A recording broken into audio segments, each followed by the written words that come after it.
Welcome back. All right, so some more news of the day for all you fine people. We have a trade to talk about. We have a sign extension to talk about from Buffalo. And of course, the trade involves Buffalo as well. And then we have 14 players electing arbitration, two of them Buffalo Sabres. So Buffalo's going to come up a lot, but I'm wearing Columbus because there's three Columbus Blue Jackets filing for arbitration. Now, the way that arbitration works is that the player and the general manager both have a number. They argue in front of the arbitrator. The player basically has to argue why the team's being cheap, and the team has to argue why the player isn't worth what they're asking. And this is all publicly in front of each other. It can get ugly. You look at Jacob Trouba going to the Rangers from Winnipeg. It started with an arbitration hearing. You look at PK Subban's time ending in Montreal. It started with an arbitration hearing. At least that's how it looked at the time. And so, yeah, arbitration, if it doesn't go well, it can get kind of ugly kind of quickly. So, that being said, let's start at the top of the board. Yoki Haru has signed an extension with Buffalo for $3.1 million for 1 year. And what people are talking about, and I've seen like online people are all saying, oh, this is a clear win for the Oilers. It could be, but Matt Savoie, there's a division on what Matt Savoie's ceiling is going to be. Whether he's going to end up being a top six forward that produces really well in the NHL, or is he too small for the National Hockey League is the question that gets asked. Now, Matt Savoie was a number 9 pick for Buffalo back in 2022. And I think that sways people's opinions as well, seeing that he was a high draft pick. In Rochester last year, he played 6 games, 2 goals, 3 assists, 5 points. At the NHL level, he plays 1 game for Buffalo. The rest of the season, he played in the WHL. He's 20 years of age. We'll see this year what he's able to do. But in Edmonton, the pressure's going to come off Savoie at least a little bit. I understand this for Buffalo. I do. Buffalo's got a lot of good young forwards. Adding Ryan McLeod, who's already NHL level, and he may get more ice time in Buffalo, they're likely looking at his points per 60 minutes in Edmonton and thinking if he gets an expanded role with another team, maybe he scores more. In 81 games, McLeod had 12 goals, 18 assists, 30 points, and then he added 4 goals in 24 games in that Stanley Cup playoff run for the Edmonton Oilers. Now, McLeod's hands have not been fantastic at the NHL level. I get that, the 12 goals being highlighted, but he may play more in Buffalo. His scoring may come up. They also pick up Tyler Tullio, a 126th overall draft pick back in 2020. In Bakersfield this year, the Oilers Farm Club, of course, 54 games, 9 goals, 12 assists, 21 points. One thing that has been brought up is that the players that Buffalo is adding in the offseason, very fast. They're looking for a faster team.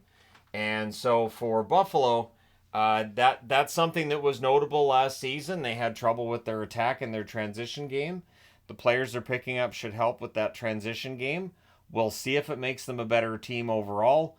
But yeah, the transition and being able to make those quick plays out of your own zone and take advantage of the other team, maybe napping a little bit or catching a team on a line change is vastly more important in the NHL now than I think it's ever been. So I understand what Buffalo's doing. I also understand why Oilers fans and many others are saying the Oilers win this trade easily, and this is just what a terrible move by Buffalo.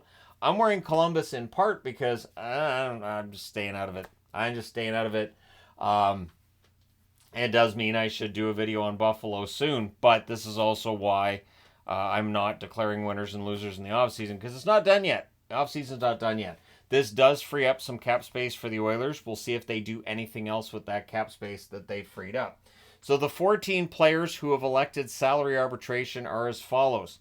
These are not players that are greedy and want a ton of money. It can just be a matter of the team and the player not agreeing on the money overall. And so going to arbitration means that just makes it all go away. Jake Christensen for Columbus, Connor Dewar of Toronto, Jack Drury of Carolina, Ty Emberson of San Jose, Jet Greaves, goaltender for Columbus, Ryan Lindgren for the Rangers, and that's a big one. Ryan Lindgren going to arbitration. Something failed there. You want Lindgren signed. I think you want at least a 4-year deal with Lindgren, and now it's going to arbitration. Although keep in mind, 14 players are electing for arbitration. This signals that now for GMs, they're going to want to get the deals done. So don't rule out Lindgren signing an extension before you go to arbitration. You don't want the ugliness of that. And if these players sign agreements between now and the arbitration date, well, then they don't have to worry about arbitration. Ukko-Pekka Luukkonen of Buffalo is going to arbitration as well. Beck Malenstein, recently acquired by Buffalo. Kirill Marchenko of Columbus. J.J. Mosier, now of the Tampa Bay Lightning, traded out of Utah, of course. Marty Necas. So if you're a Canes fan, the good news is that going to arbitration means you can no longer get an offer sheet. So Necas now takes them to arbitration. They either sit down and they hash this out. Maybe they trade him and another team ends up signing him. Whatever happens, Necas has made sure that clock will run relatively quickly over the summer and we'll get this settled out. Spencer Stastny in Nashville. Joe Veleno for Detroit. And Oliver Wahlstrom of the New York Islanders. A player that I've liked over the years, but yeah, it's really fallen off for Wahlstrom. I don't know if he's going to end up staying with the Islanders, but we'll see. And again, going to arbitration, that process can be, it can end up getting kind of ugly. But we'll see how things go for these players. Again, I would expect, 14 have gone to arbitration. I'll say 2. I'll say we end up with 2 actual arbitration hearings towards the end of July, early August. And all the rest, I think, probably get settled.